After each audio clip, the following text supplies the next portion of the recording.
Muchas gracias por darme la confirmación.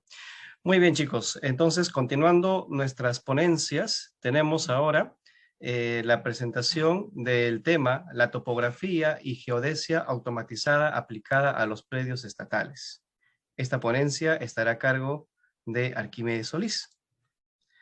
Arquímedes Solís, ingeniero titulado y colegiado, cuenta con cursos especializados de operación, configuración, utilización de equipamiento satelital de precisión submétrica y geodésica relacionado con el levantamiento de información de precisión con fines catastrales. Piloto habilitado para operar los sistemas de aeronaves pilotadas a distancias RPAS y Teledetection. Ingeniero, muy buenas tardes. ¿Me puede escuchar? Muy buenas tardes, escucho perfectamente. También lo escuchamos perfectamente, ingeniero. Entonces, si gusta, puede presentar su diapositiva. Si me dan un instante, por favor, y me Sí, confirman luego. claro.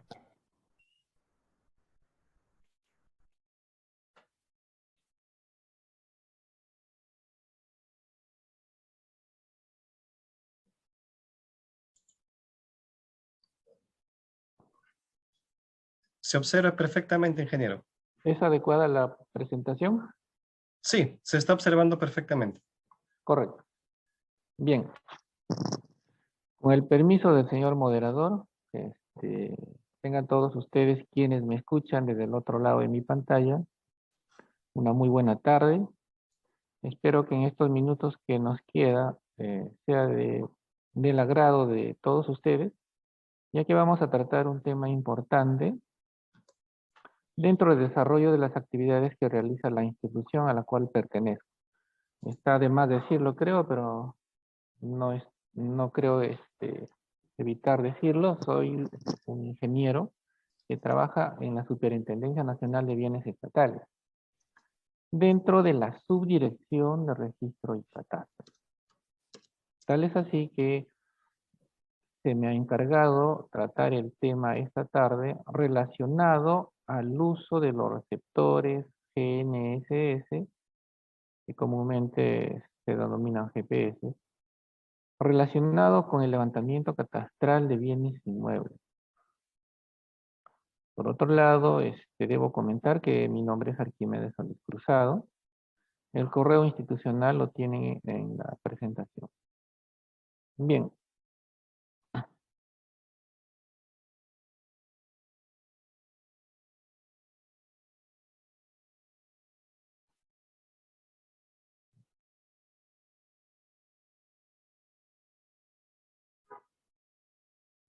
Se detuvo la presentación.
Bien, es importante también tomar como iniciativa partiendo de algunos conceptos muy fundamentales dentro de lo que nos involucra conversar esta tarde. Cuando ejecutamos levantamientos con fines catastrales, con equipamiento satelital o con equipamiento topográfico, nos vemos involucrados en ramas de la ciencia. Si lo vemos de un modo más o menos global, estamos hablando de la geomática, cuyo concepto ustedes lo pueden encontrar en cualquier medio escrito, donde nos indica que es un conjunto de ciencias las cuales se encuentran integradas por medios de captura de información para el tratamiento, para la interpretación, para la difusión y el almacenamiento de dicha información geográfica o geoespacial. Siendo un poquito más puntual, dentro de la geomática se encuentra la geodesia. Y la geodesia es una rama fundamental tanto de la física como de las matemáticas, cuyo objeto es el estudio de la forma y las dimensiones de la Tierra, relacionándolo con su campo gravitatorio, su variación en el tiempo. Y las experiencias, sus aplicaciones se extienden a las diferentes ramas como topografía, cartografía, fotogrametría, navegación, sistemas de información geográfica, entre otros, ¿no? Siendo algo puntual, cuando ejecutamos un geoposicionamiento con este equipo satelitales, lo que comúnmente habrán escuchado, y si no lo han escuchado de repente para algunos puede ser la primera vez, hablamos de hacer una georreferenciación de un objeto. Ese objeto puede ser un punto, puede ser un área, puede ser una línea, etc. Y se dice que estamos ejecutando una georreferenciación porque estamos localizando al objeto espacialmente, es decir, en el lugar que nosotros nos encontremos, en cualquier parte de la Tierra, no solo en el Perú, a nivel mundial. Y para ello necesitamos un sistema de coordenadas, es decir, este norte y una altura. Esa altura puede ser una altura matemática referido a un elipsoide o a un geoide. O quizás puede ser una altura a nivel medio del mar. Para ello tenemos en cuenta el datum. Sabemos que el datum oficial para el Perú es el WG64. Sin embargo, todavía en algunas instituciones se está utilizando el WG86, perdón, el PESA 56. Y también teniendo en cuenta la ubicación geográfica. Sabemos que el Perú está dividido en tres zonas geográficas. La zona 17 hacia el norte, la zona 18 donde nos encontramos y la zona 19 hacia el sur del Perú.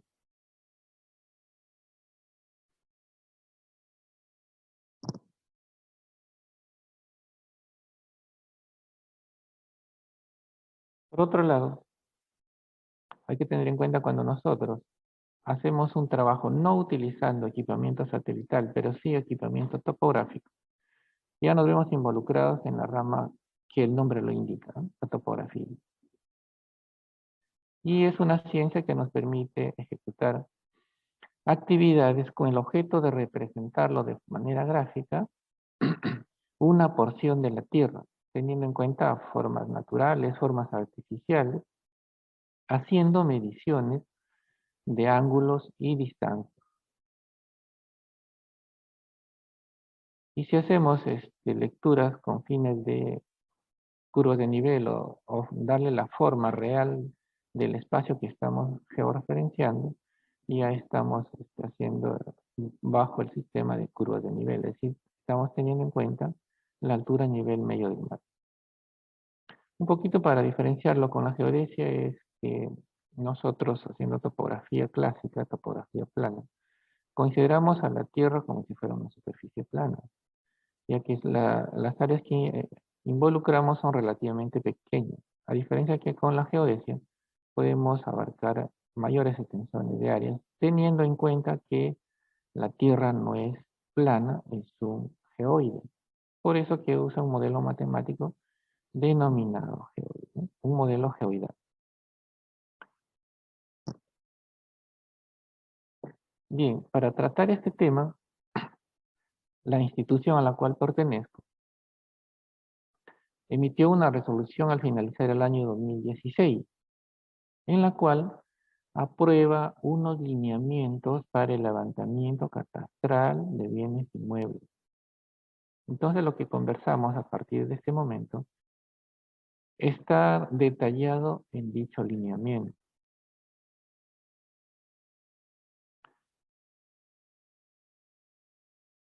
Y vamos a partir de algo muy elemental.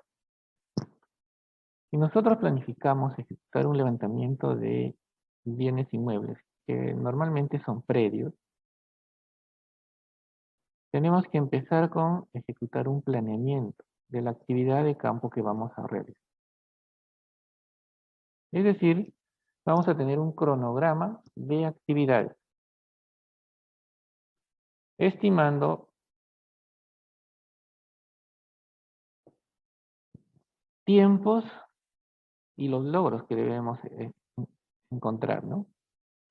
Dentro del cronograma de trabajo debemos tener en consideración si el inmueble o los inmuebles, motivo de nuestro planeamiento de trabajo, se encuentran ubicados en una determinada zona geográfica, referido básicamente a las regiones naturales del país. Es decir, puede que se encuentre en sierra, puede que se encuentre en selva, o quizás el inmueble se encuentre en costa.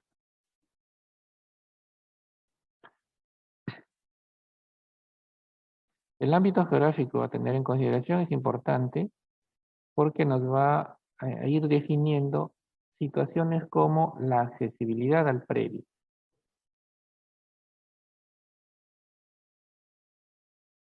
Quizás en buena suerte el área de nuestro interés pues sea viable el acceso a través de vehículo motorizado, es decir, una camioneta, pero no siempre eso va a ocurrir. Quizás nos tengamos que valer de otro medio de transporte porque la vía terrestre no existe hasta el predio. O en su defecto, llegar caminando. Entonces por ahí vamos ya a estimar los tiempos que va a demorar ejecutar el trabajo que estamos planificando. Si hablamos del relieve, hay que tener en cuenta que en zonas relativamente planas, quizás tengamos un avance más dinámico, más rápido relacionado con zonas de relieve accidentado. Y si estamos en zona de selva, por ejemplo, la cobertura arbórea va a jugar un papel importante, porque hay que tener en cuenta que el equipamiento que vamos a utilizar son receptores satelitales. Y para que nuestro receptor tenga la calidad de almacenamiento que requiere la información, deberíamos tener en nuestro entorno el área despejada, es decir, libre de obstáculos. Y sabemos que en selva, o quizás en algún valle interandino, en algún valle de costa, vamos a encontrar cobertura arbórea. Por lo tanto, si coincidiera el límite del predio, básicamente el vértice del predio, con dicho obstáculo físico tendríamos que limpiar el área o hacer una proyección para la lectura de la posición. Tomar medidas de distancia relacionado al vértice del predio que queremos determinar y en gabinete por intersección determinaríamos la coordenada.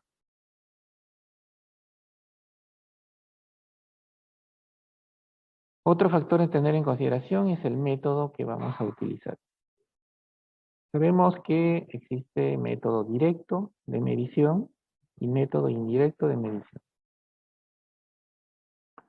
Cuando indicamos método indirecto, significa que el instrumento que vamos a utilizar no necesariamente va a desplazarse hasta el límite del predio para tomar la información de los vértices. Lo puede tomar a una determinada distancia. En ese sentido están los denominados drones, por ejemplo, ejecutan misiones de vuelo a una determinada altura y toman imágenes o las imágenes satelitales de los diferentes satélites. Sabemos que en Perú tenemos el satélite a través del CONIDA que administra la información y por tanto tenemos también información confiable, información reciente sobre imágenes satelitales. Si hablamos del método directo, que es el tema de la tarde, nos referimos a la utilización de instrumentos topográficos o geodésicos que directamente a través del operador se realiza la medición en campo. Es decir, se va a llegar a tomar las coordenadas, se va a llegar a georreferenciar cada uno de los vértices del predio. Entonces ahí estamos hablando ya de método directo. Directamente se hace la medida del predio y en el lugar. Otro factor a tomar en consideración es la naturaleza del inmueble.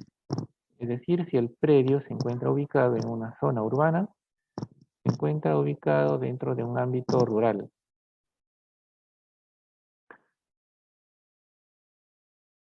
Y esto básicamente está comentado para indicar que si el predio es de un área relativamente pequeña y se encuentra dentro de un entorno urbano, porque nuestra institución tiene predios distribuidos en todas las regiones, en todos los territorios, tanto urbano como rural, y es oportuno indicar que el instrumento a utilizar debe ser de manera adecuada, relacionado básicamente con el área y de repente la influencia de obstáculos físicos que puede haber. Si hablamos de entorno urbano, posiblemente vamos a tener como colindante construcciones. Y ya indicaba que el instrumento GPS, son instrumentos satelitales, que se van a ver afectados ante una interferencia física. Por lo tanto, aquí el instrumento adecuado sería un equipo topográfico, pudiendo ser una estación total, por ejemplo. A diferencia que si el predio se encontraría en zona rural, estaríamos hablando de un uso oportuno de equipamiento GNSS de precisión submétrica.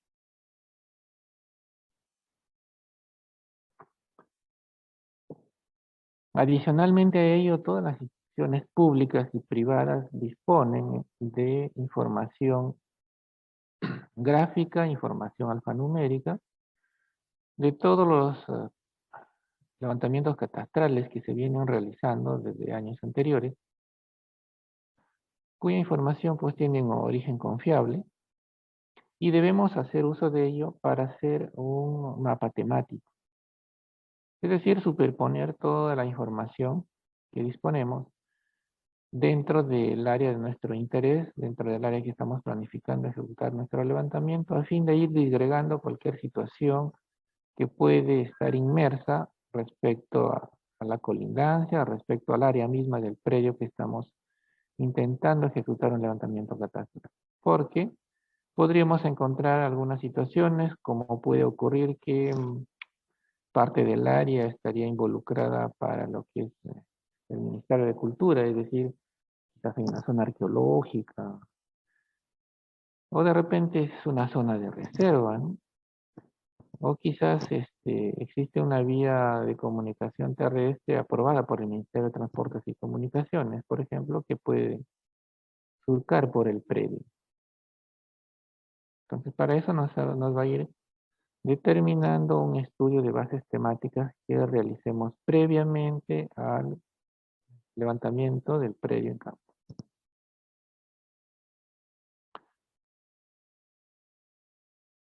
Entonces, a medida que vayamos teniendo en consideración lo que estamos indicando, vamos a ir estimando ya el tiempo de ejecución de nuestra actividad. Con ello, veremos los recursos humanos que son necesarios, es decir, tenemos que formar una brigada de campo o quizás más de una, dependiendo del área de los predios o del predio que queremos ejecutar levantamiento. Adicionalmente, la institución nos debe proveer el equipamiento necesario. Aquí tenemos que saber con qué equipos dispone nuestra institución para ejecutar nuestro levantamiento. Ya desde este momento sabemos que podemos utilizar equipamiento satelital de precisión submétrica, o estación total. Pero también adicionalmente a ello, quizás sea necesario establecer algunas marcas físicas que le denominan puntos de control en la zona de interés o en el entorno a los predios a levantar.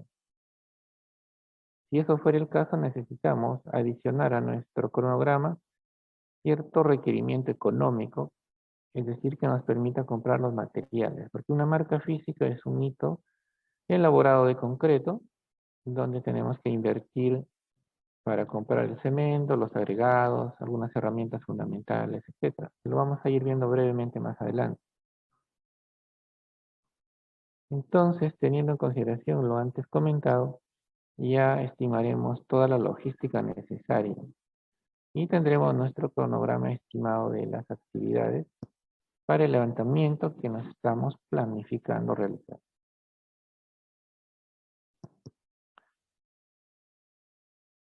Otro aspecto importante que el lineamiento considera es que antes de ejecutar el levantamiento en campo, deberíamos hacer una notificación, perdón, una capacitación a todo el personal involucrado en este tema del levantamiento catastral. Porque puede darse el caso que no necesariamente todos los que participan en esta actividad tienen la experiencia, la destreza necesaria. En las instituciones no es novedad que los profesionales o los técnicos van cambiando, van rotando, algunos se van retirando y se va renovando el equipo técnico, ¿no? En ese sentido, quienes todavía no están muy familiarizados con este tipo de actividades deberían eh, ser capacitados de manera interna por el personal que tiene cierta experiencia en este tema, ¿no? Y tocando temas fundamentales como los conceptos generales de lo que es realizar un catastro.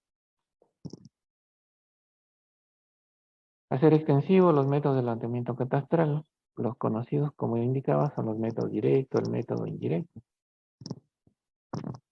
Impartir de la misma forma conocimientos básicos sobre lo que significa ejecutar un saneamiento físico, ejecutar un saneamiento legal, ya que las brigadas de campo que comenté hace instantes generalmente están conformadas por profesionales del área legal y del área técnico, es decir, abogados e ingenieros.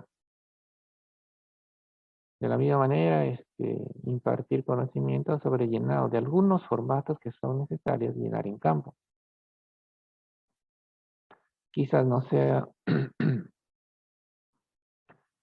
no esté de más ejecutar un refrescamiento sobre cálculo de áreas, cálculo básico de áreas, porque lo vamos a necesitar. Abordar los temas sobre el levantamiento catastral en campo, las consideraciones que se debería tener. De la misma manera, ir desglosando los lineamientos ya existentes sobre zonas arqueológicas, sobre fajas marginales, sobre derechos de vía, sobre infraestructura de riego, sobre los cables de alta o mediana tensión que pueden quizás surcar un predio. Y si estamos en zona de playa o cerca al litoral, hay una ley de playa, ¿no? Entonces la capacitación en este nivel es bastante importante. Y de la misma manera las instituciones, para agilizar los procedimientos, desarrollan ciertos aplicativos informáticos, ¿no? Entonces no debemos este, debemos ser familiarizados, debemos ser capacitados para operar de una manera más eficiente y ejecutar nuestro trabajo en el menor tiempo posible.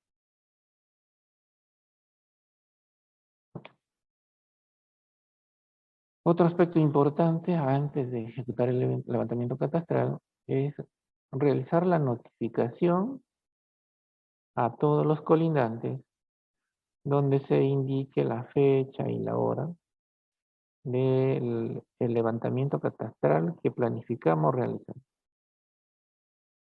En dicha esquela, porque será una esquela escrita posiblemente la que se deje, indicaremos que deberían estar presentes para la fecha que se les indica, portando los documentos que acrediten su derecho tanto como posesionarios como propietarios, porque se entiende que son colindantes al bien que nosotros estamos intentando ejecutar el levantamiento catastral.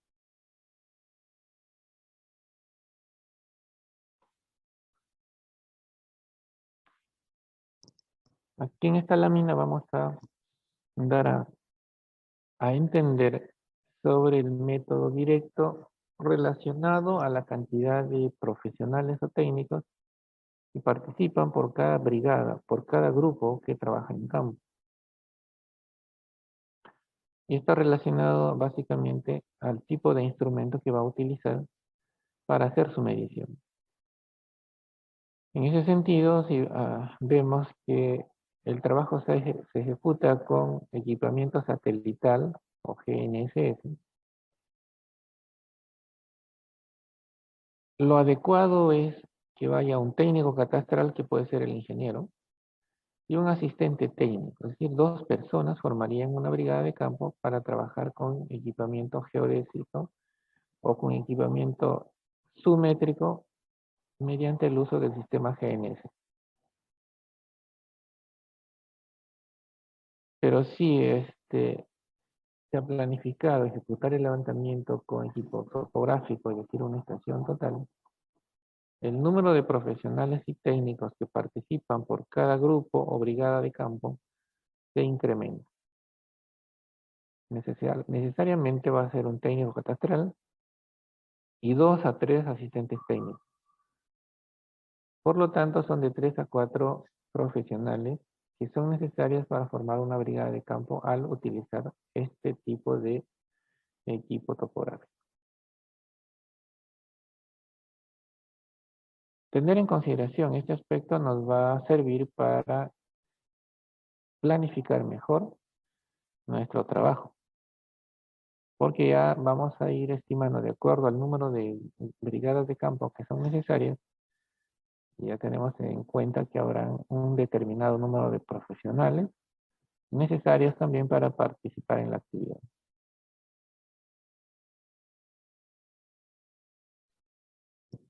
Como hemos indicado, al utilizar el equipamiento satelital,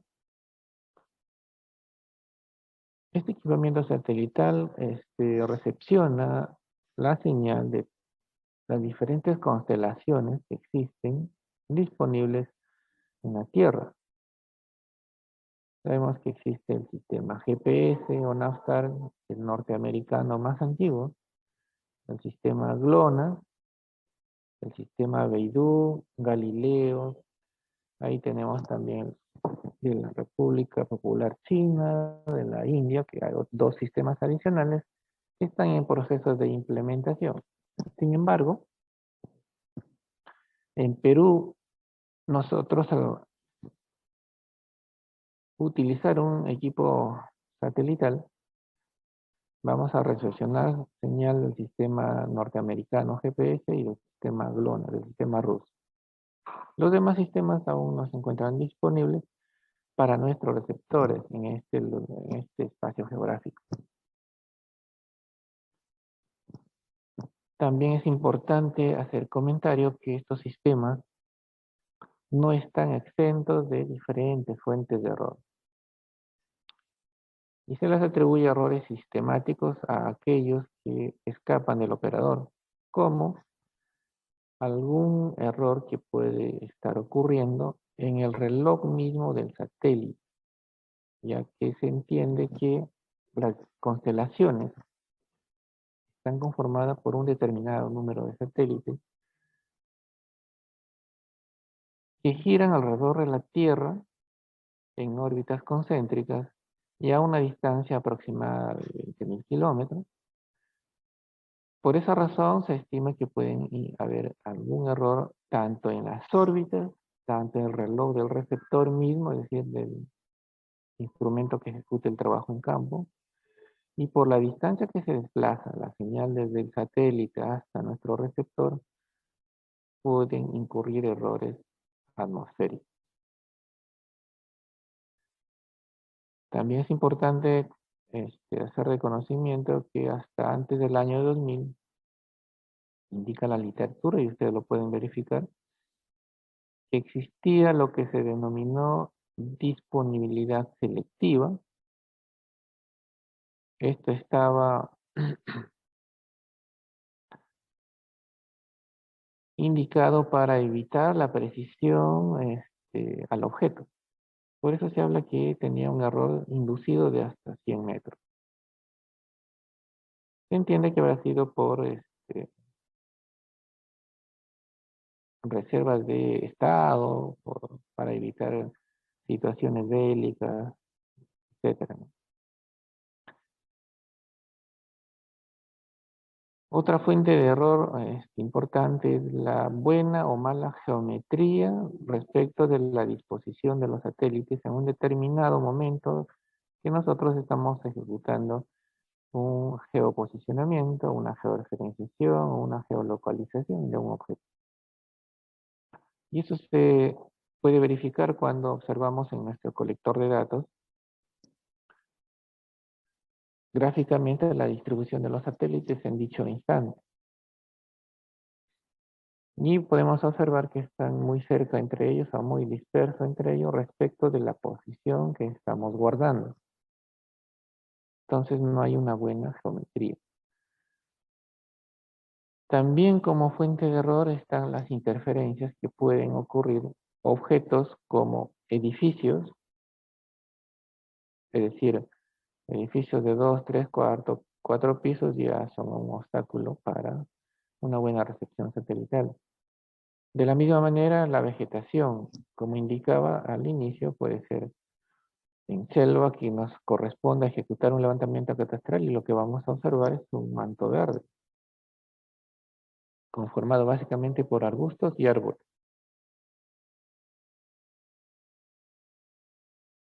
Que nos generan pues interferencia en la buena calidad de la señal. De la misma manera, las líneas eléctricas de alta tensión y también las de mediana tensión tenemos que tener en cuenta. Por lo tanto, evitar estar muy cerca con nuestros receptores, a no menos de 50 metros, posiblemente. El relieve también es un papel importante, ya que si nosotros estamos en una zona que puede coincidir el límite del predio con una quebrada, un río, y sabemos que los ríos y las quebradas están en las partes bajas, en las hondanadas de la superficie. Por lo tanto, vamos a tener a nuestros espacios laterales una topografía elevada, con presencia de laderas, pendientes y hasta cerros. Y ello sí nos dificulta una adecuada recepción de señal satelital. De la misma manera se considera como fuente de error las microondas, es decir, la transmisión de señales de radio y televisión. Por lo tanto, debemos estar alejados de las antenas de estas fuentes de comunicación. Como otra fuente de error también se señala las reflexiones de las superficies próximas a nuestro receptor, como calaminas, como espejos de agua, etc.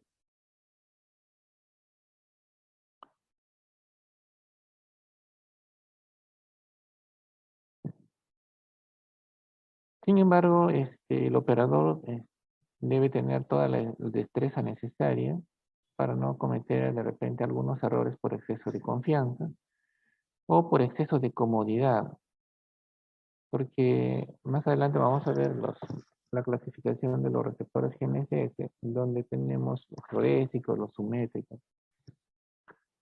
Estos equipos son equipos modulares, donde tenemos antena, receptor, este,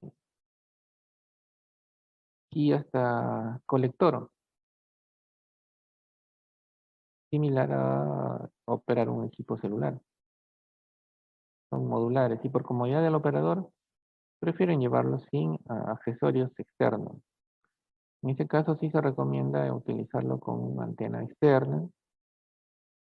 Esta antena externa debe estar montado a un accesorio que se llama bastón, Con ello podemos superar algunos obstáculos físicos porque ya lo tenemos en la parte superior del bastón, la antena del receptor. Y quizás podamos evitar, por ejemplo, puede ser el caso que coincida el vértice del predio en planificación con un muro perimétrico de 2 metros, 2,5 metros. Podemos superar esa altura. En su defecto, si las construcciones son más elevadas, tendríamos que utilizar otro instrumento de medición. Si tenemos vegetación arbórea en nuestro entorno o en el área que involucra la medición, básicamente en el vértice del predio, lo que corresponde es limpiar el área, talar el árbol y que se encuentre el área despejada para tomar la posición del vértice del predio.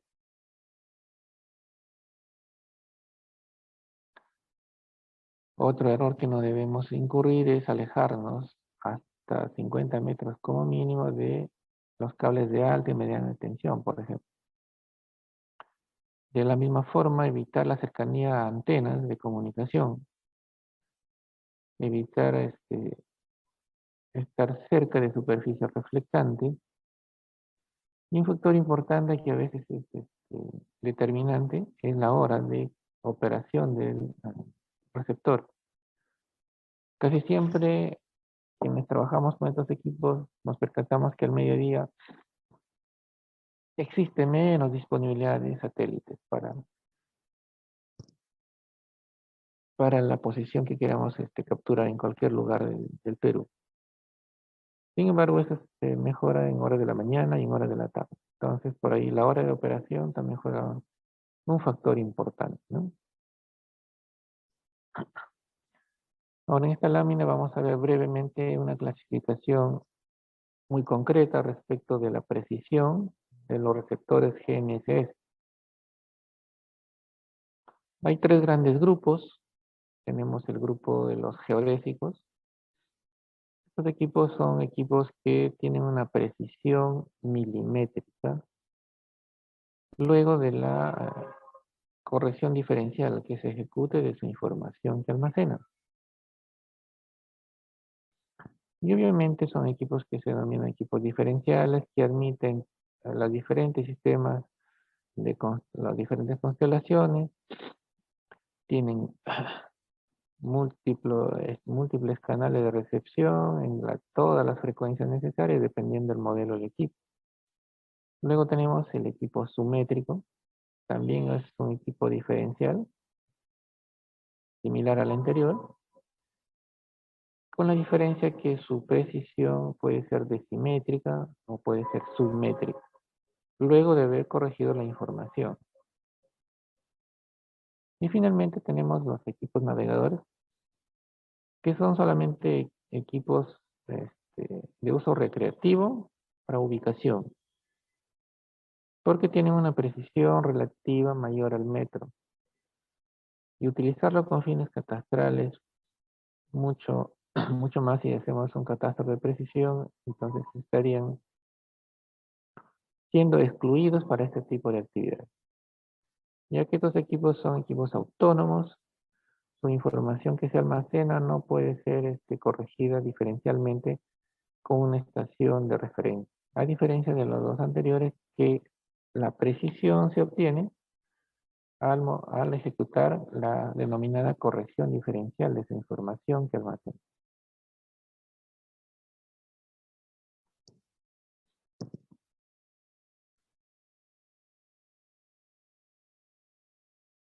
Aquí un comentario rápido respecto al método indirecto, que como decía, es la información que se obtiene sin llegar necesariamente directamente al predio, ¿no? Y eso está relacionado básicamente con fotografías aéreas con imágenes satelitales.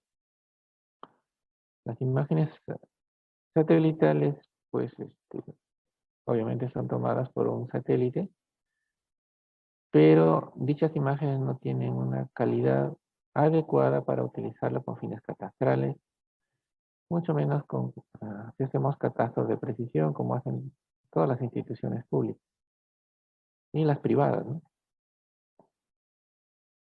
De la misma manera, si se toman fotografías aéreas con drones o con equipos tripulados, dichas fotografías tienen posición geográfica, sí, pero posiblemente no sea de precisión geodésica como se requiere para hacer un catastro de precisión.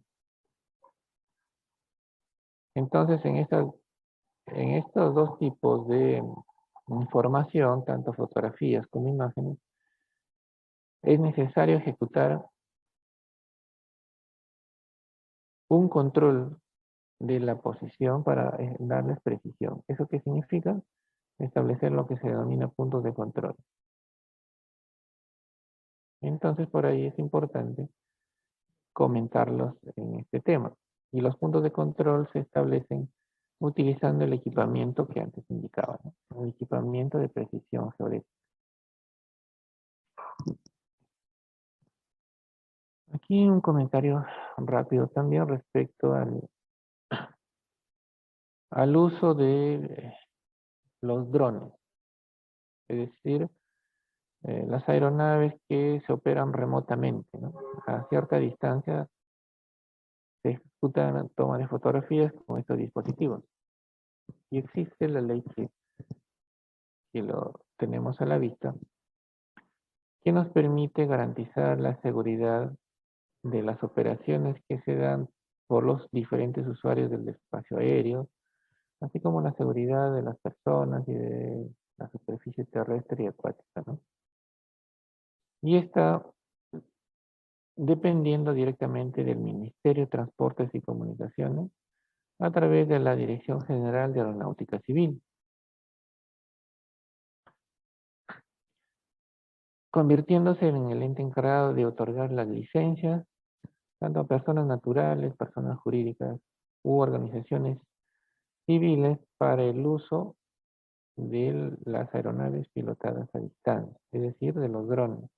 Asimismo, regula los requisitos y las limitaciones que existe para operar con dicho equipamiento. No es de operación libre, salvo que se trate de aeronaves del Estado que sean para uso de servicios militares, policiales y aduaneros, o que sean solamente de uso recreativo y aerodeportivo, cuyo peso no exceda los 2 kilogramos. Sin embargo, esta norma nos indica que operar una aeronave tiene sus restricciones. Y hay operaciones no permitidas, por ejemplo, si se pone en peligro la seguridad y la regularidad de las operaciones aéreas tripuladas. O si se observan, si se sobrevuela, perdón, espacios urbanos con alta densidad poblacional, o si se sobrevuela áreas naturales protegidas, o quizás zonas peligrosas, puede ser zonas restringidas, tampoco no está permitido, o zonas prohibidas, o cerca de aeropuertos, salvo que se cuente con la autorización necesaria, pues no por la entidad competente. De la misma manera está prohibido sobrevolar con drones cuando se viola la privacidad ciudadana.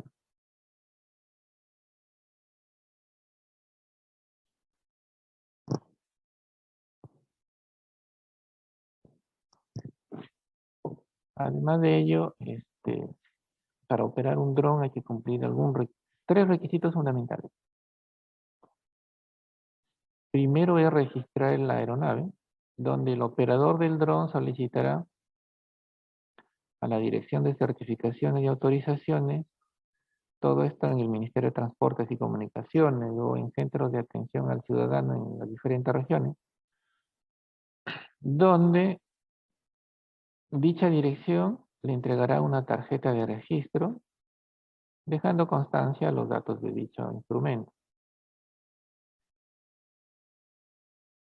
Otro requisito es la acreditación para operar el dron, es decir, debe ser un profesional acreditado. De la misma manera, el interesado realiza la gestión en las oficinas de la Dirección General de Aeronáutica Civil llevando como requisito haber aprobado un curso de capacitación con el certificado correspondiente, de haber llevado en un centro de instrucción de aviación civil o una institución aerodeportiva acreditada ante el Ministerio de Transportes y Comunicaciones. Y además, haber aprobado una evaluación teórica que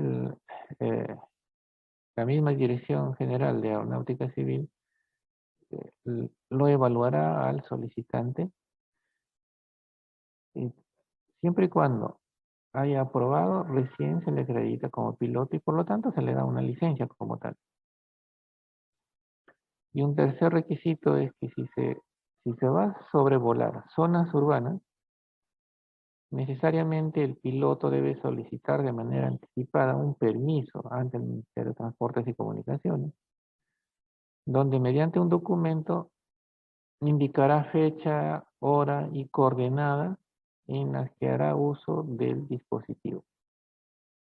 Sin embargo, no está restringido el sobrevuelo en zonas rurales. Entonces, en áreas urbanas sí hay que tener las consideraciones que estamos comentando.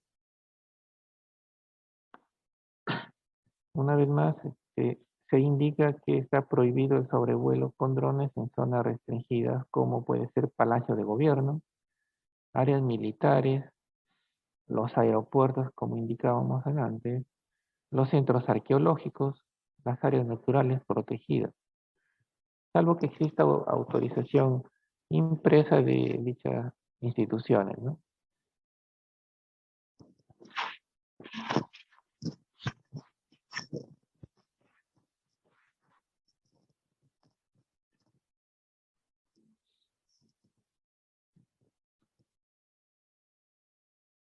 Cuando se ejecuta un método de levantamiento a través de equipamiento satelital, es decir, equipamiento GNSS, cuyo uso está destinado básicamente a predios rurales y eriazos, no a áreas urbanas como ya indicaba, lo que se hace es una medición relativa, porque dos o más equipos se comunican o se intercambian la información entre sí. En otras palabras, el equipo móvil o rover, así se denomina, el equipo que ejecuta el levantamiento del predio en campo, se le debe estar enlazado a una estación de rastreo permanente, que se denomina estación base.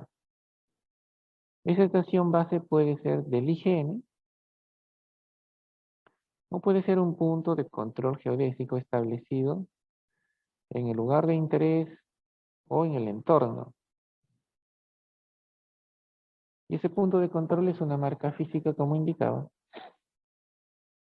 Es un hito de concreto que en el centro lleva un objeto georreferenciado con precisión, cuyo orden debe ser un punto de orden cero. Por lo tanto, lo que se realiza no es una medición absoluta, siempre está relacionada a una estación base. Por eso acá en esta lámina se dice lo siguiente, que la obtención de los resultados con la precisión requerida de acuerdo a la calidad del equipo que utilizamos, es decir, puede ser equipo geodésico, puede ser equipo submétrico, solo se logra mediante corrección diferencial. Esa corrección diferencial se puede ejecutar en gabinete y se denomina postproceso. Para ello utiliza datos de una estación de rastreo permanente o de una estación geodésica o punto de apoyo generada en el ámbito geográfico. Y con el software de procesamiento de la marca de nuestro equipo, realizamos el cálculo de las coordenadas. Aquí la condición es que los datos del equipo rover es decir, del equipo que ejecute el levantamiento en campo, deben coincidir en tiempos comunes con los datos de la estación base. Ejemplo, si mi levantamiento se ejecutó el día de hoy, 10 de octubre, desde las 7 de la mañana, exagerando, hasta la 1 de la tarde, imaginemos que ha sido el trabajo en campo, eso significa que necesito datos de una estación base de hoy día 10 de octubre, de 7 de la mañana hasta la 1 de la tarde. Por eso se dice que coinciden en tiempos comunes. Y la otra forma de hacer corrección diferencial es haciendo una corrección instantánea, es decir, en el mismo lugar de levantamiento, denominado también RTK, ¿no? Para ello utiliza una estación base que se encuentra operativa en la zona de levantamiento. Y eso lo podemos ver en el esquema.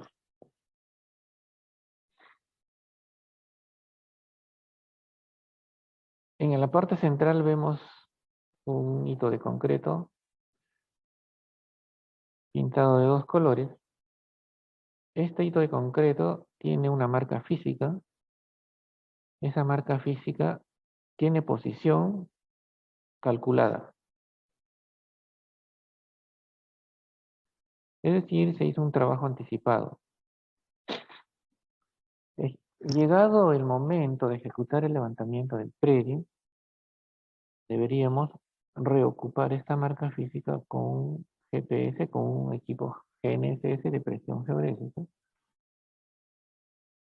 Dicho equipo va a comunicarse en tiempo real, es decir, en el mismo momento, con el equipo móvil, con el equipo rover que hace el levantamiento del predio. Como lo vemos aquí en la figura, hacia el lado derecho. Entonces, el equipo base se comunica con el equipo móvil en tiempo real a través de una radio de comunicación. La radio puede ser interna o externa. Y lo que nosotros como operadores en campo vamos a ver coordenadas ya procesadas. Porque se está relacionando con la estación base que tenemos instalada dentro del lugar del levantamiento catastral. Acá importante es que la base con el móvil deberían, en lo posible, ser intervisibles. Es decir, que no exista obstáculos físicos que se interpongan entre la base y el rover. En ese sentido, se debería establecer en un lugar adecuado. Si el relieve del predio es más o menos accidentado, deberíamos ubicarlo en la parte más elevada, la estación base. Y el radio de acción que nosotros alcancemos para ejecutar el trabajo va a depender de la potencia de la radio, que pueden ser de 1, de 2, de 5, de 8, de 10 kilómetros a la redonda. Es decir, no tenemos mucho radio de acción, es limitado. Pero hay otro sistema de hacer tiempo real. Y está referido al uso de un chip de datos en nuestro receptor, vincularnos a través del internet a una estación de referencia. Pero significa adquirir información que se supone tendrá su costo correspondiente y que tenga la capacidad de brindarnos este servicio, dicha estación. Entonces nos vinculamos a través de una dirección electrónica donde nos indicarán la contraseña correspondiente. Y de la misma manera, nuestro equipo va a vincularse a dicha estación de referencia. Y lo que nosotros vemos como posición a través de nuestro colector de datos de nuestro equipo móvil que ejecuta el trabajo en campo ya son coordenadas procesadas, coordenadas calculadas. Aquí la diferencia está en que el radio de acción se incrementa. pudiendo llegar hasta 50 kilómetros de radio. Es decir, dentro de ese entorno podemos ejecutar levantamiento catastral en tiempo real.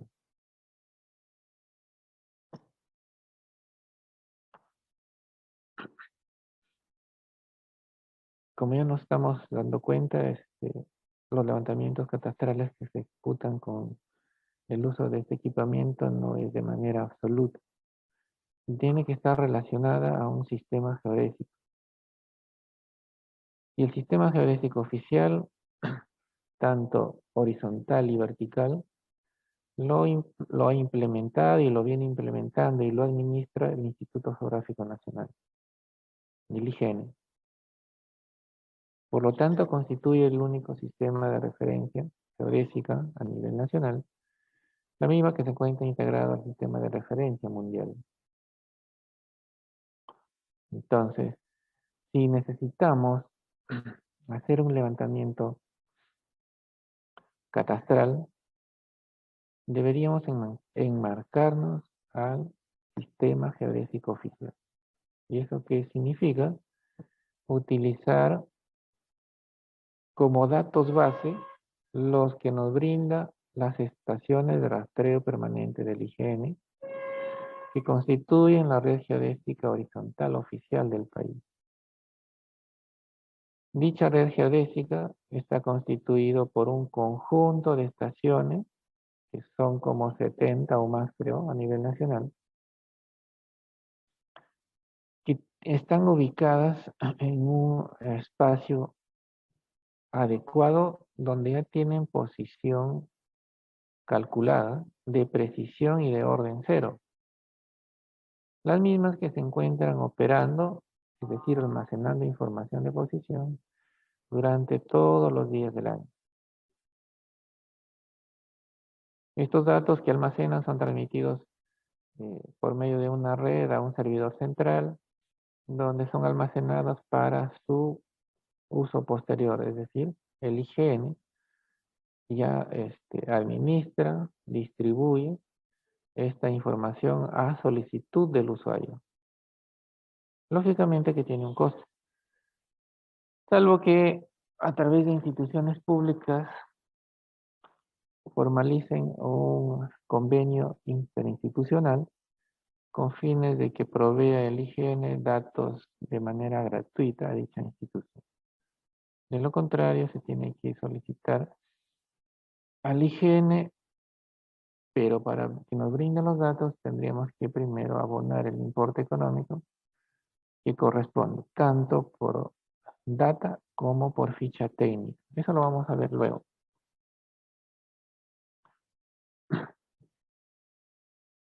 Pero si nosotros queremos adicionar a nuestro levantamiento catastral altura a nivel medio del mar, tendríamos que enlazarnos a un punto de la red geodésica oficial vertical. Eso significa que tenemos que comprar del IGN una ficha o varias fichas técnicas de las marcas físicas que se denominan benchmark, que son los puntos geodésicos que tienen altura a nivel medio del mar, y volver a reocupar dichas marcas para adicionarle altura a nivel medio del mar a nuestro levantamiento. Y se indica que dichas marcas físicas están distribuidas a lo largo de las principales vías de comunicación terrestre. Y básicamente están cerca a puentes o casi en los taludes de los puentes, ¿no? Por la manera de ejemplo, he tomado una imagen donde dice que dicha marca física se encuentra dentro del complejo arqueológico de Chavín de Huántar. Esto es en Ancash, por ejemplo. Otra marca física de la imagen indica que está también en Ancash, por el Parque Nacional Huascarán, cerca a la laguna Yandanuco, ¿no? Entonces, en este sentido, cuando tenemos la necesidad de hacer curvas de nivel, por ejemplo, deberíamos vincular nuestra información también a, a una marca física que tenga altura a nivel medio del mar.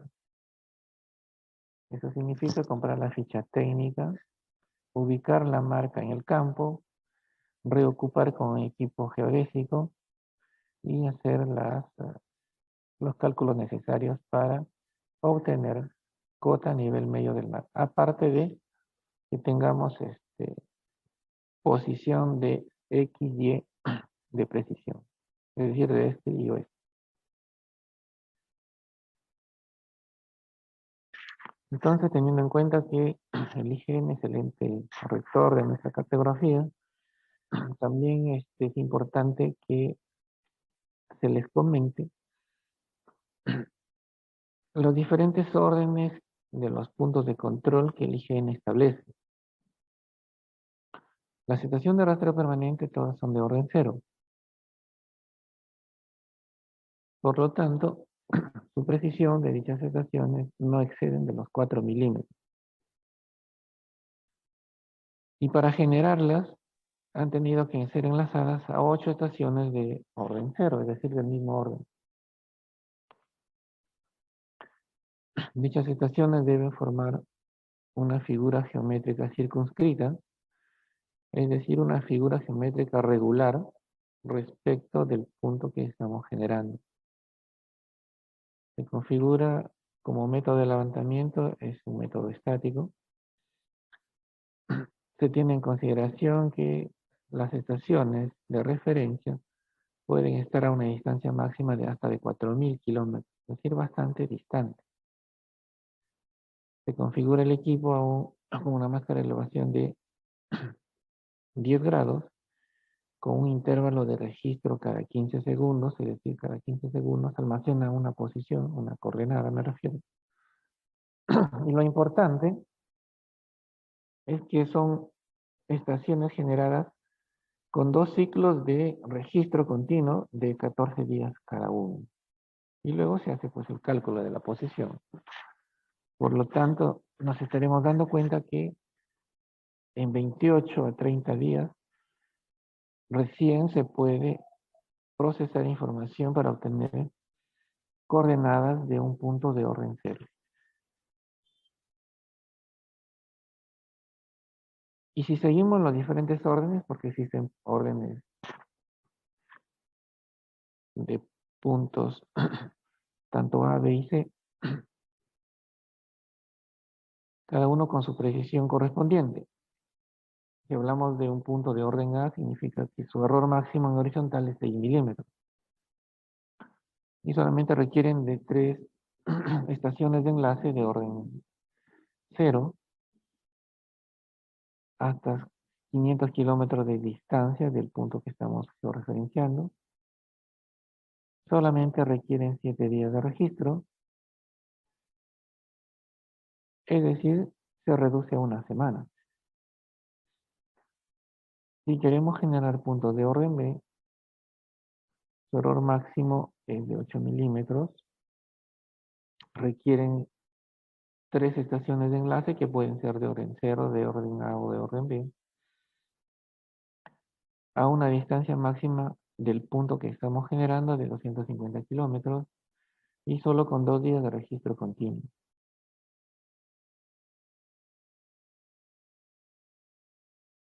Los puntos de orden C son los que nosotros podemos establecer como instituciones. Solamente requerimos de contar con el equipamiento geodésico adecuado. Por lo tanto, son puntos con precisiones de 10 milímetros. Solo requieren de un punto de orden 0, A o B. En este caso, sería enlazarse directamente a una estación de rastreo permanente del IGN, donde la distancia máxima a la estación de referencia que no exceda los 100 kilómetros y necesita un registro continuo de 3 horas.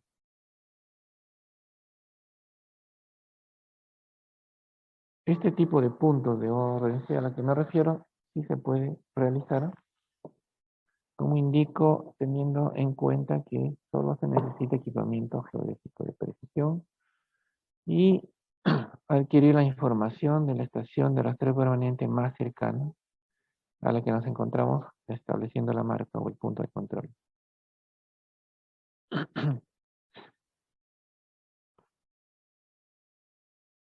Por lo tanto, las estaciones de rastreo permanente del IGN se constituyen en estaciones base para todos nuestros levantamientos que ejecutamos. Sin embargo, hay que tener en cuenta la distancia que existe entre la estación de referencia o la estación de rastreo permanente y el punto que estamos generando, el punto que estamos georreferenciando. Y a ello se denomina línea base. Y digo se tiene que tener en cuenta ello porque es directamente proporcional el tiempo de registro a la distancia que puede existir entre base y punto georreferenciado. Ejemplo, si yo necesito georreferenciar un punto geodésico a una distancia de 20 kilómetros, va a ser distinto el tiempo de registro si necesito georreferenciar una marca física a 60 kilómetros de la estación de rastreo permanente. En el primer caso, tranquilamente con 40, 50 o 60 minutos de registro, voy a lograr la precisión para el orden que vamos a generar la marca, es decir, orden C. Pero si estoy a 60 kilómetros, entonces ya necesito registrar mayor tiempo, que puede ser 2 horas y media, 3 horas de registro continuo.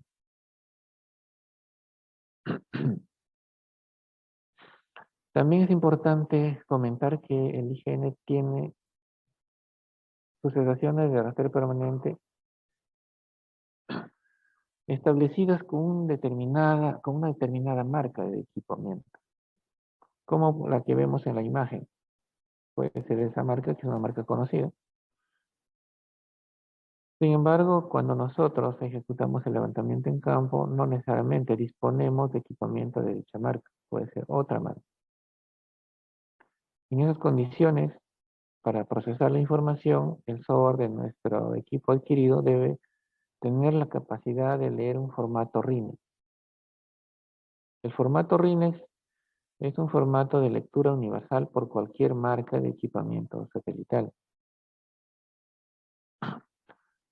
Entonces, en esas condiciones, se puede procesar la información de cualquier marca de equipo. Por eso hablamos ahí del formato RINEX. Y otro aspecto importante que debemos comentar es que el IGN ha establecido marcas físicas, es decir, a través de hitos monumentados, de los diferentes órdenes de puntos de orden 0, A, B y C. Hasta antes del 2000 y hasta los últimos puntos que se establecieron más o menos alrededor del año 2008, 2009, 2010. Pero a la fecha no ha sido actualizada la posición geodésica. Y el mismo IGN indica que por los años transcurridos han ocurrido desplazamientos y por lo tanto ya han perdido la calidad para ser utilizado para cualquier trabajo topográfico o geodésico. Por lo tanto, recomiendan ya no utilizarlos, por el contrario, utilizar solamente los datos de las estaciones de rastreo permanente que están operativas a nivel nacional. Y para saber qué estación de rastreo permanente está operativa, ingresamos a la página del IGN y por los colores vamos a ver qué estación está con conectividad u operativa y qué estaciones no lo están. Acá nos indica que el color celeste y verde indica que está operativa la estación de rastreo permanente, a diferencia que las que están de color rojo o ámbar han perdido conectividad o se encuentran inoperativas. Si nosotros seleccionamos una estación de rastreo permanente de nuestro interés, vamos a ver como información que nos indica el nombre de la estación, qué código tiene la estación, cuál fue la última actualización de la posición, porque ahí donde dice fecha, y dónde está ubicada, pues departamento, provincia, distrito. Son datos básicos que vamos a requerir cuando necesitamos solicitar información de datos base del IGN.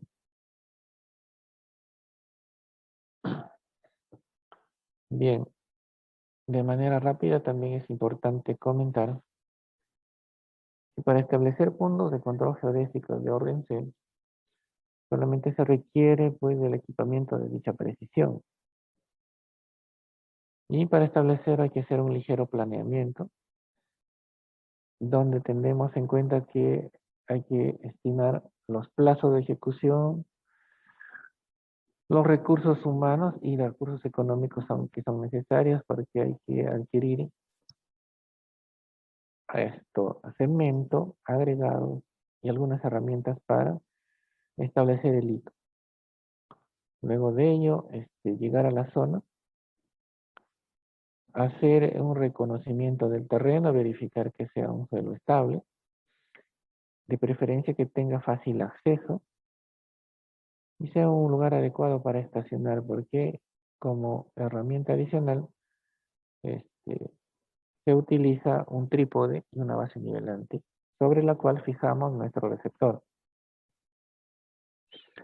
Y teniendo en cuenta las consideraciones que habíamos indicado, es decir, cielo despejado, libre de obstáculos, evitar cercanía a fuentes de energía, a fuentes reflectantes o a antenas de comunicación, vamos a hacer una apertura del suelo teniendo en cuenta algunas medidas.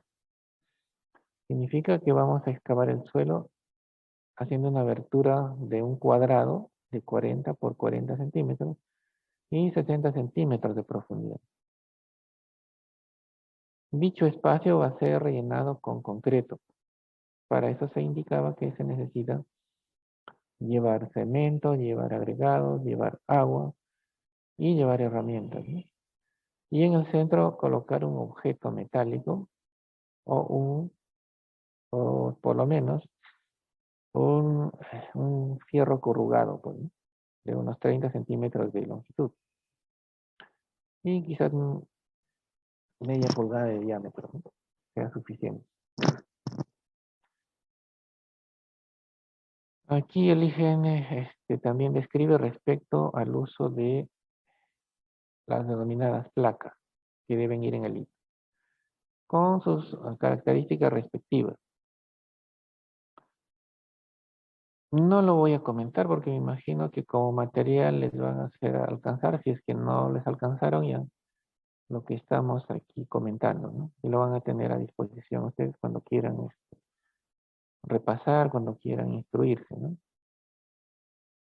Y aquí se encuentran las dimensiones de dicha placa, tanto en longitud, en diámetro 7 centímetros, longitud 6 centímetros, son de vástago corto en realidad. Sin embargo, nosotros como institución disponemos de las placas de bronce que tenemos en la imagen, ¿no? Donde para identificarlas tiene el nombre de la entidad, con las siglas en el recuadro rectangular nos permite colocar el código del punto de control cuando establecemos en un determinado lugar y básicamente lo designamos con 2 letras y 2 números. Las 2 letras corresponden a las iniciales del distrito y los números a la cantidad de puntos establecidos dentro del distrito. Si es el primer punto, pondremos 01, por ejemplo. En la parte inferior ya establecemos el orden del punto. Es un orden C. Finalmente colocaremos el año. Pero acá lo importante que hay que tener en consideración es que la georreferenciación con el equipo geodésico que ejecutamos es al punto que lo ubicamos en el centro de este objeto de metal. Y vemos un punto circundado por un triángulo. Dicho punto es el que lleva las coordenadas calculadas. Luego del procesamiento vamos a obtener esta información técnica. Entonces, establecido el hito, lo que corresponde es hacer la lectura para darle la posición geodésica a dicha marca. Para ello utilizamos equipo geodésico como accesorio un trípode, una base nivelante, donde en la imagen vemos que el operador está instalándose sobre el punto de control. Y lo que él está observando a través del objetivo de la base nivelante, que es el instrumento de color negro que vemos en la imagen, es visualizar que se encuentre centrado sobre el punto y va a ir nivelando hasta encontrar la horizontalidad y verticalidad respecto del punto que estamos referenciando. Hecho eso, configuramos el equipo geodésico para hacer la lectura en modo estático con una máscara de elevación de 15 grados, teniendo en consideraciones que no debería haber obstáculos cercanos al receptor, y esperamos un registro por 3 horas continuo. Entonces, para establecer un punto de control, si es el registro relativamente por un tiempo amplio, ¿no? 3 horas, el IGN recomienda para obtener precisión geodésica. Se guarda la información del equipo, vamos a gabinete, transferimos a una computadora, con el software de procesamiento de la marca de nuestro equipo, ejecutamos la corrección diferencial que comentaba, y en el reporte de información vamos a verificar que el error medio cuadrático en horizontal no exceda los 10 milímetros. Si eso es así, entonces hemos obtenido un punto de control de orden C.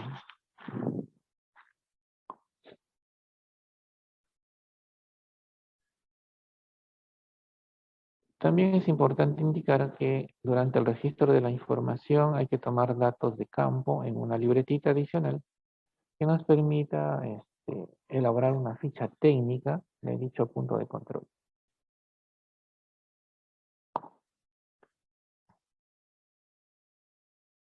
Esta ficha técnica es un documento importante que nos va a permitir utilizarlo cuantas veces sea necesario reocupar la marca con fines de hacer un levantamiento catastral en una zona. Por lo tanto, tiene campos muy puntuales como de ubicación, código de punto. Si estamos en área urbana, nos permitirá describir pues, en qué intersección de calles o en qué parque se encuentra. Luego indicaremos el distrito, la provincia, el departamento donde está ubicado, ¿no? Seguido ya transcribimos los datos técnicos producto del procesamiento de información, que son las coordenadas que pueden ser en coordenadas geográficas, coordenadas UTM, la zona donde corresponde. Si está en Lima, estaremos en zona 18. Si estamos, pues, imaginemos en Tumbes, será zona 17. Si estamos en Moquegua, será zona 19, ¿no? Seguido están consignados los datos de la estación a la cual nos hemos enlazado. Es decir, cuál es nuestra estación de referencia, que de todas maneras debe ser una estación de rastreo permanente del IGN. En la parte central nos permite establecer un pequeño croquis con su correspondiente imagen, con su correspondiente toma fotográfica, y que sea la representativa pues, ¿no? del entorno donde está establecida la marca. En la parte inferior describimos brevemente de manera textual cómo llegar a ubicar dicha marca.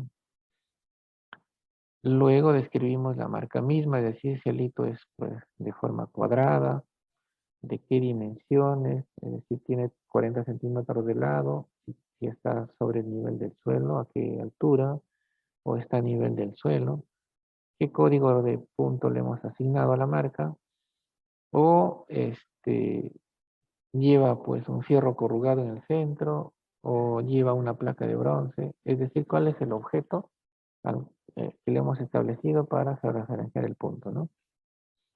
Finalmente, en la parte inferior ya se suscribe y se consignan los nombres de los profesionales que participaron tanto para describir la ficha, quién revisó la información, quién aprobó la información, quién trabajó en campo y también la fecha que se elaboró este documento técnico.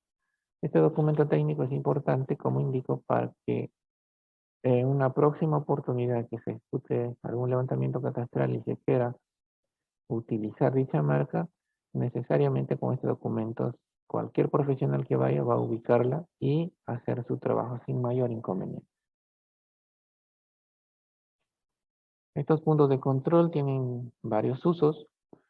Para usos totalmente topográficos, si es necesario que se establezcan 2 puntos de control en la zona. Es decir, si vamos a hacer un levantamiento de área urbana con estación total, básicamente, necesitamos 2 puntos de este tipo en el área a trabajar.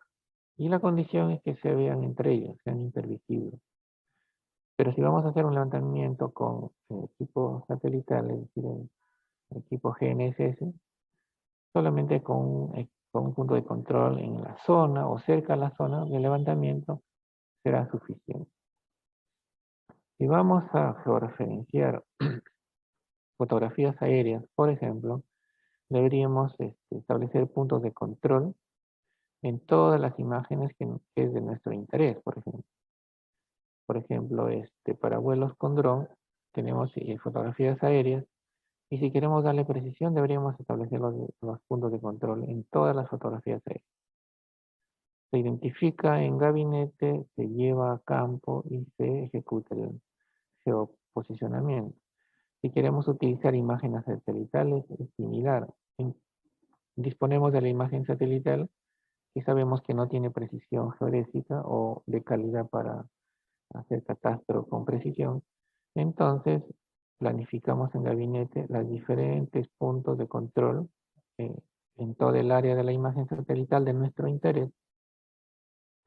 Llevamos a campo con el equipamiento geodésico disponible, verificamos que lo que observamos en la imagen debemos observar en campo. Si de eso estamos seguros, georreferenciamos el objeto por el tiempo que sea adecuado. Es decir, puede ser 1 hora, 2 horas, 3 horas de registro por cada punto de control. Retornamos a gabinete y se procesa la información. Y ya se tienen los puntos de control para ajustar ya sea las fotografías aéreas o las imágenes satelitales.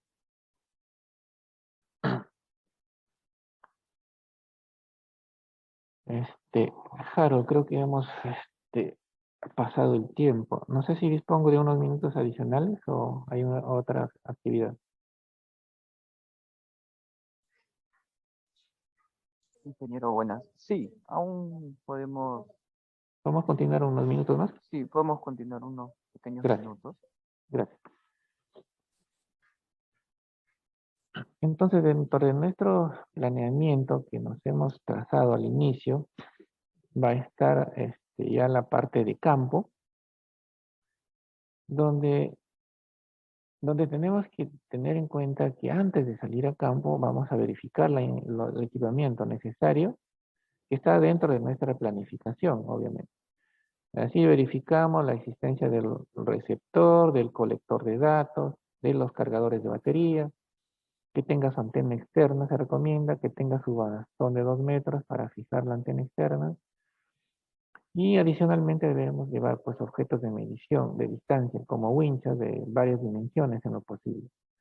Si disponemos de accesorios como bípode, sería oportuno llevar a campo ya que nos permitirá fijar mejor la verticalidad del bastón para tomar la lectura de los vértices del predio. Si vamos a reocupar una marca física ya establecida con anterioridad, es decir, vamos a tener un punto de referencia en la zona, necesariamente tenemos que llevar trípode y base nivelada. Una vez que dispongamos de los equipos, se hace una prueba rápida de operatividad. Aquí lo que se recomienda es que se verifique que todo funciona, que los cables de los cargadores transmiten adecuadamente la energía a las baterías, porque hay que tener en cuenta que estos equipos utilizan baterías para operar, ¿no? Y las baterías tienen una duración pues, de unas determinadas horas. Generalmente pues una jornada de campo diaria, normalmente sí resisten, pero para el día siguiente, si es que nuestra jornada de campo es de varios días, hay que ir cargando baterías día a día. Por eso se verifica que esté operativo todo el sistema. Adicionalmente a ello, de repente es importante ver la operatividad del equipo mismo, es decir, se configura nuestro equipo una configuración básica como, por ejemplo, Hay que tener en cuenta el datum, que es el doble 184, la proyección UTM, la altura que estos equipos nos dan, como decía, puede ser una altura elipsoidal o una altura geoidal, con la excepción que si nos encontramos en una área donde existe un punto de control a nivel medio del mar, podemos reocupar esa marca y en esas condiciones recién nuestros cálculos tendrán altura a nivel medio del mar. De lo contrario, solamente una altura referida a una fórmula matemática que puede ser un elipsoide o un geoide.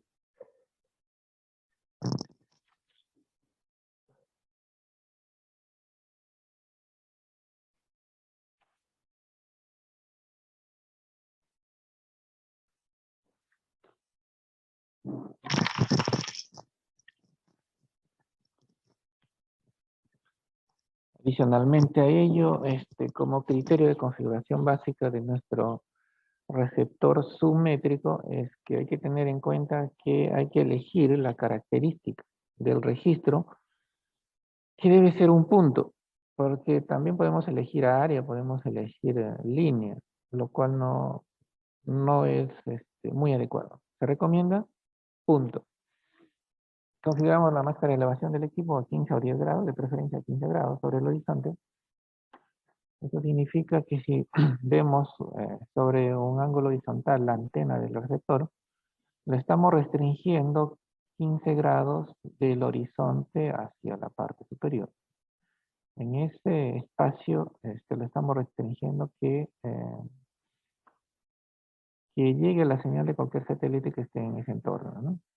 El PDOP máximo se configura en 6, un número absoluto que a mayor valor absoluto, menor calidad de la información vamos a almacenar. La señal de ruido puede ser en 6 o 39.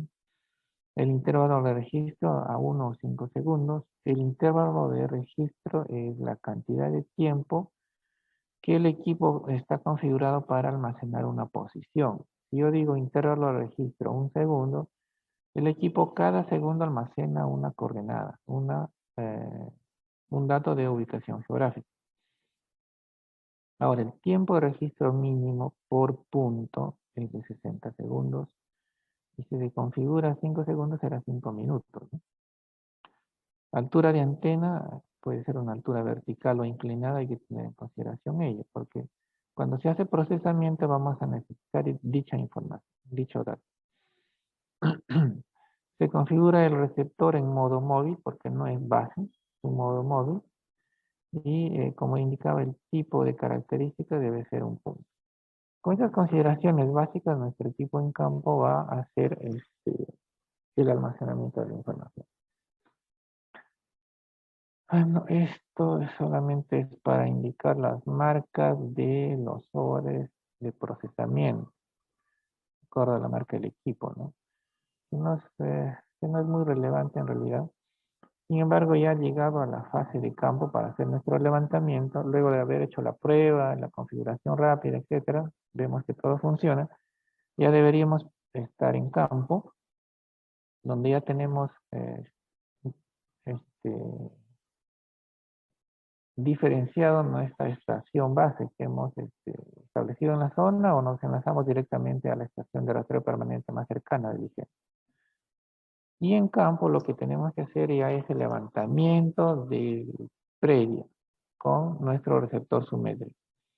Y el levantamiento del predio es llegar a cada uno de los vértices que forman el polígono del predio y ubicarnos en cada uno de los vértices con nuestro equipo ya configurado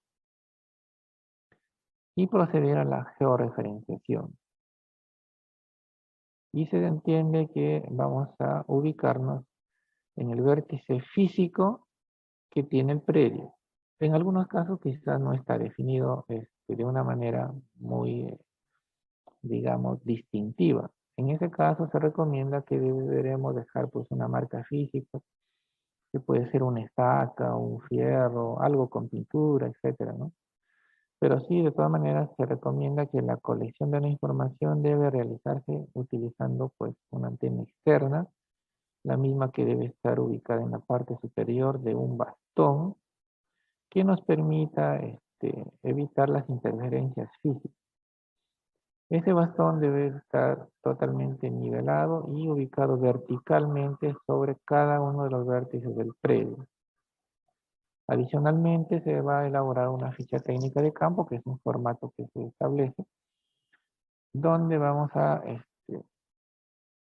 dibujar el croquis con algunos datos importantes de nuestro levantamiento de campo. Para almacenar la información ya del predio, el operador tiene que crear un archivo en su colector de datos.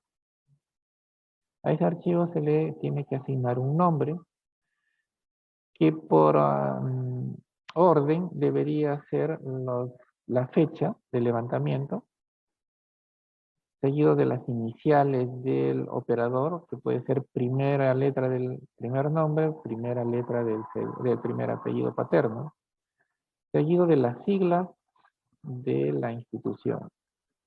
Y si el equipo trabaja, y si en el equipo se crea más de un archivo durante el mismo día, se le asigna un número correlativo, ¿no? Por ejemplo, ahí vemos como nombre 10, 10, 22, ASSBN-2. ¿Eso qué significa? Que ese archivo ha sido creado el 10 de octubre del 2022. El operador es AS, puede ser Arquímedes Solís. SBN son las siglas de la institución de la cual proviene el levantamiento. Y el -2 significa que es el segundo archivo creado en el mismo equipo y en el mismo día, ¿no? A eso se refiere. Entonces, se empieza el registro de puntos. Mientras transcurren los 60 segundos o los 5 minutos, porque así se recomienda, nos permite digitalizar en la pantalla correspondiente del colector el nombre que le estamos asignando al vértice del punto que estamos georreferenciando. Y puede ser pues una característica constituida por una letra, puede ser por un número correlativo, o de repente por un pequeño texto de algo relevante que podamos encontrar en el lugar que estamos georreferenciando, como puede ser el nombre de un camino, el nombre de una carretera, de un canal, etc.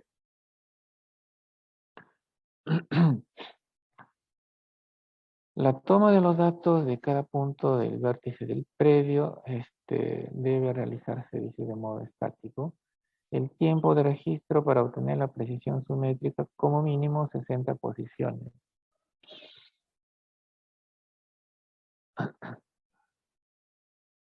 Importante aquí recomendar es que para predios eriazos o rurales se utilizará equipos GNSS de precisión sumétrica o menor. Y para predios urbanos debe utilizarse equipos topográficos de precisión decimétrica o milimétrica. Por lo tanto, en este rango estará el uso de estación total, ¿no?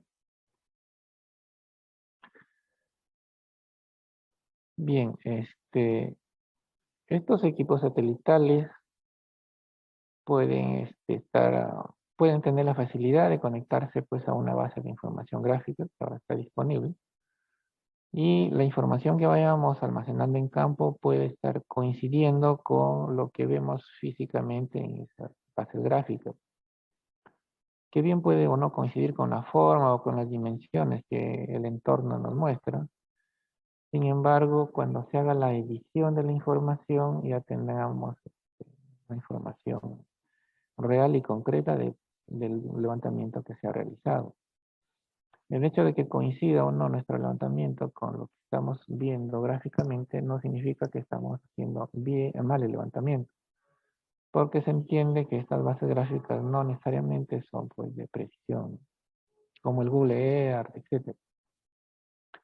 Pero sí no hay que olvidar que cuando estamos haciendo el levantamiento catastral de cualquier predio, con este equipo de satelital, ir viendo en la opción mapa generalmente se encuentra la distribución de todos los puntos que vamos guardando en nuestro trabajo en campo.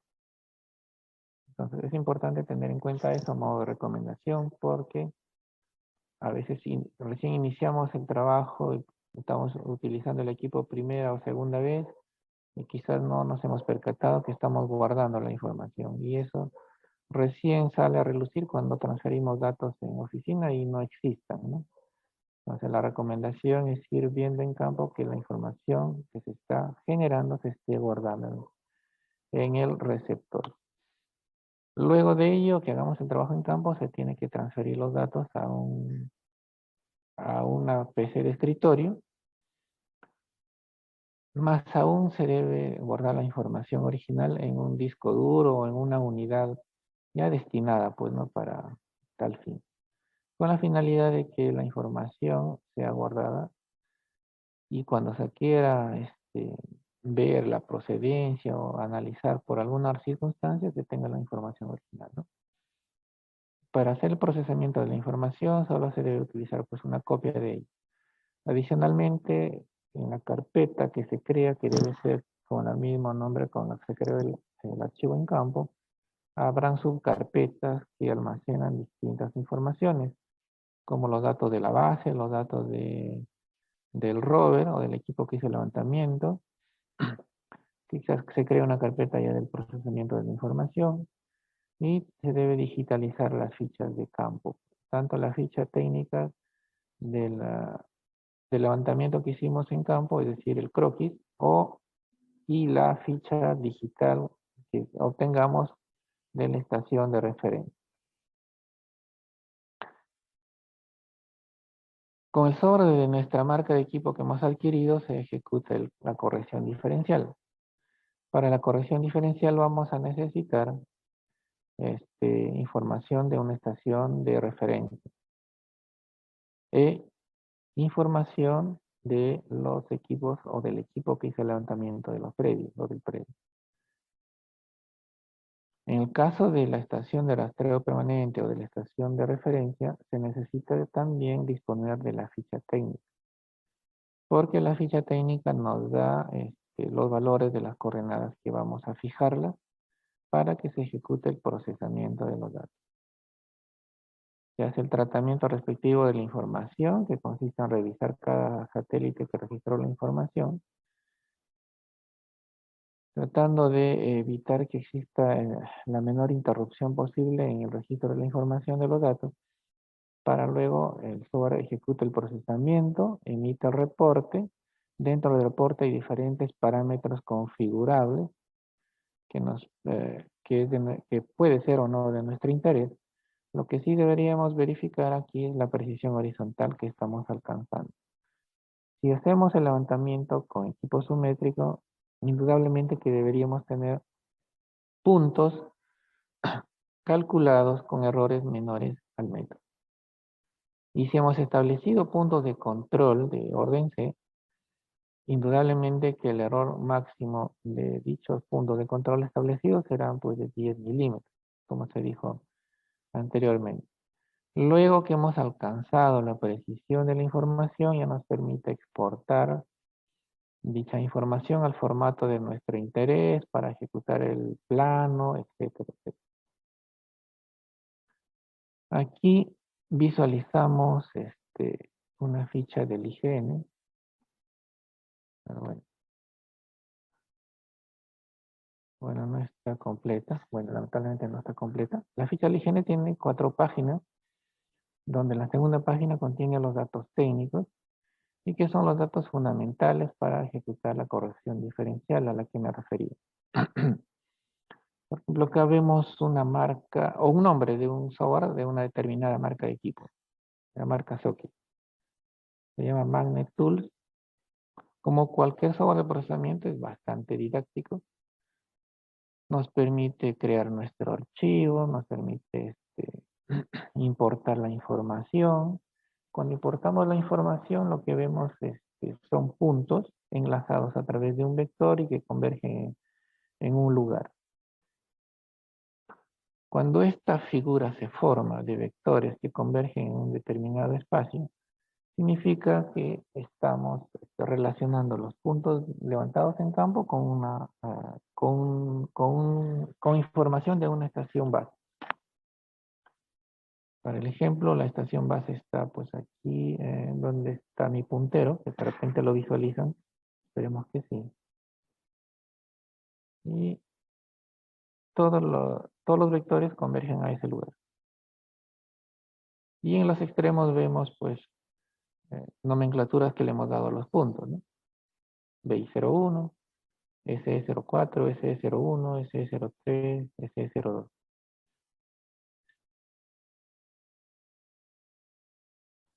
Entonces, eso es de manera gráfica o visual lo que ocurre.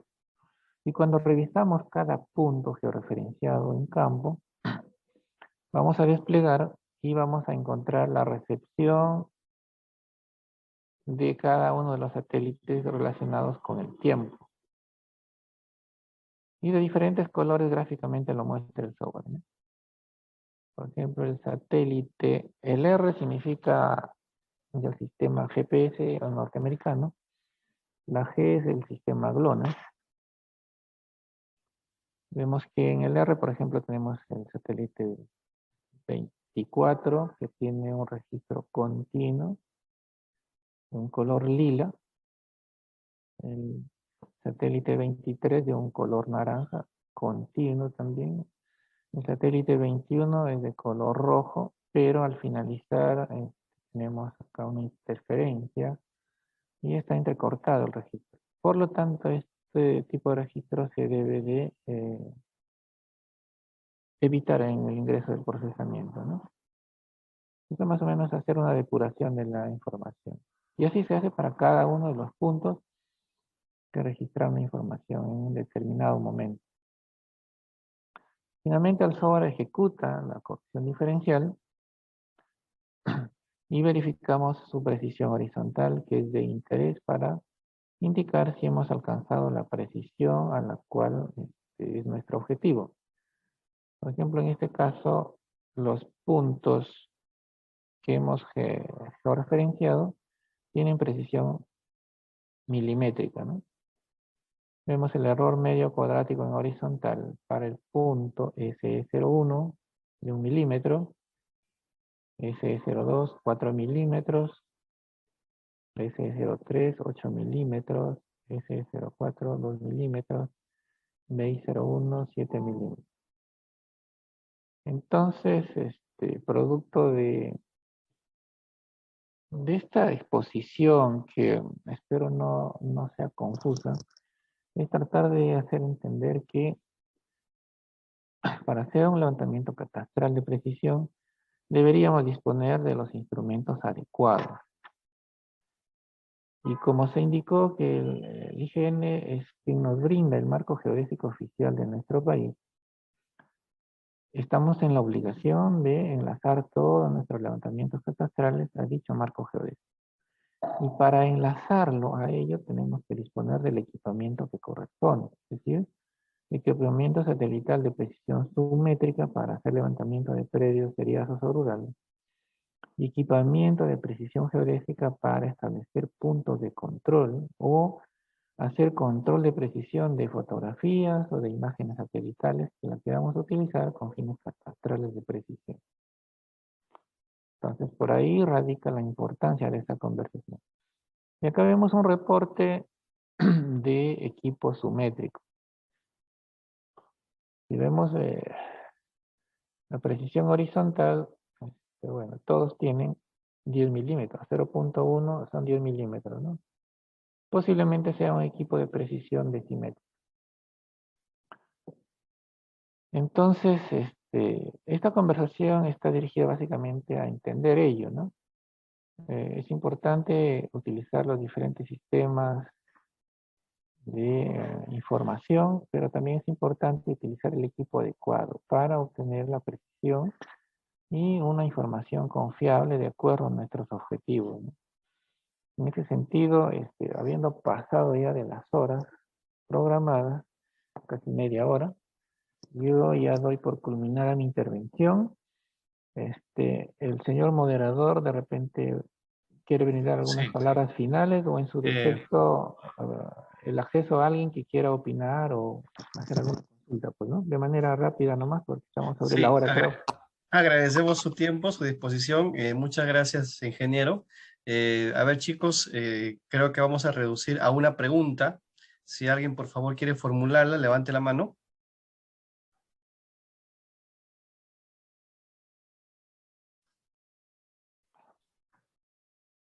Asimismo, los invito a que, por favor, prendan sus cámaras.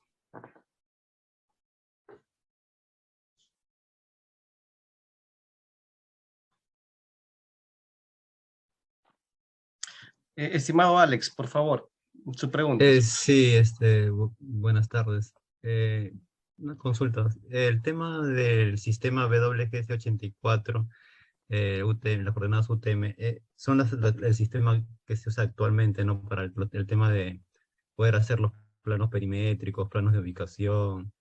Eh, en- Anteriormente, ¿qué tipo de sistema se usa?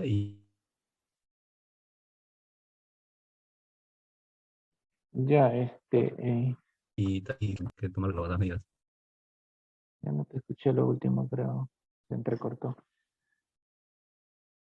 El sistema de WGS84 es datum oficial por varios años ya para lo que es todo el tema cartográfico en nuestro país.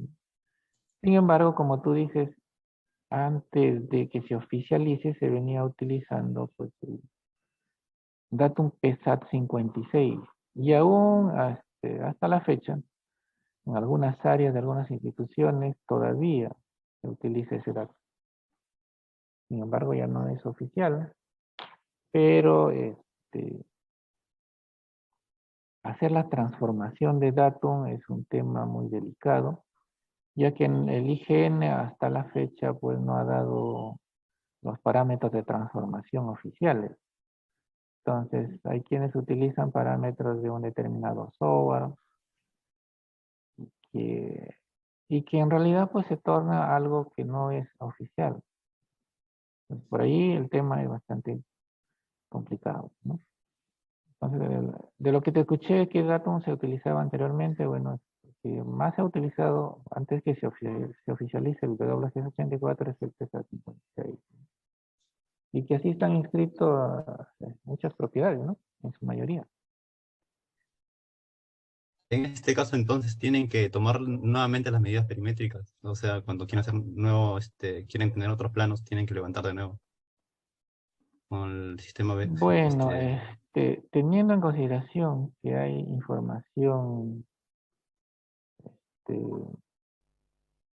muy voluminosa de lo que son propiedades tanto del Estado, particulares, etcétera, hacer una transformación resulta muy complicado por los diferentes métodos de Pero, levantamiento que existen y como te indico, pues hasta el momento no existe pues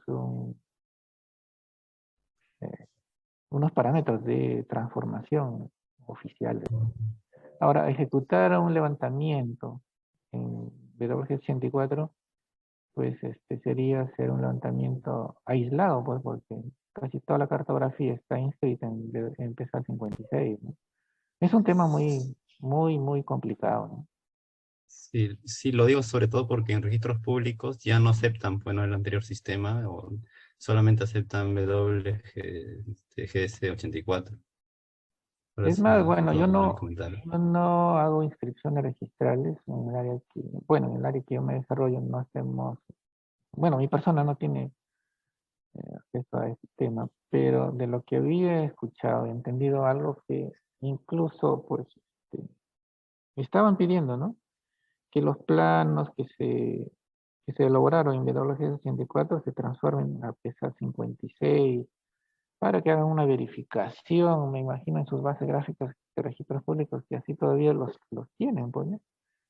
Es complicado, ¿no? O sea, si analizamos el tema y nos ponemos a discutir, al final no vamos a llegar a una conclusión, pues, de que digan, no, se hace así y así va a ser, ¿no? Complicado. Muy bien. Muchísimas gracias, ingeniero, por su respuesta, por el tiempo brindado a nuestros alumnos. Y bueno, con esta exposición estaríamos ya concluyendo nuestra mesa del día de hoy. Ingeniero, ¿te desearía usted unas palabras breves para nuestros alumnos? Sí, de repente mi conversación de hoy no ha sido didáctica como lo hubiesen requerido ellos, porque me imagino que casi todos son alumnos que van incrementando sus conocimientos día a día, pero a través de la diapositiva que envía al correo, de repente le hacen llegar como material de consulta y que de algo les pueda servir en un momento, ¿no? Ya que la Sí, van a ir revisando cuando ellos tengan pues, el tiempo necesario o crean conveniente. En ese sentido, solamente me queda agradecer por su paciencia, espero que les sirva de algo.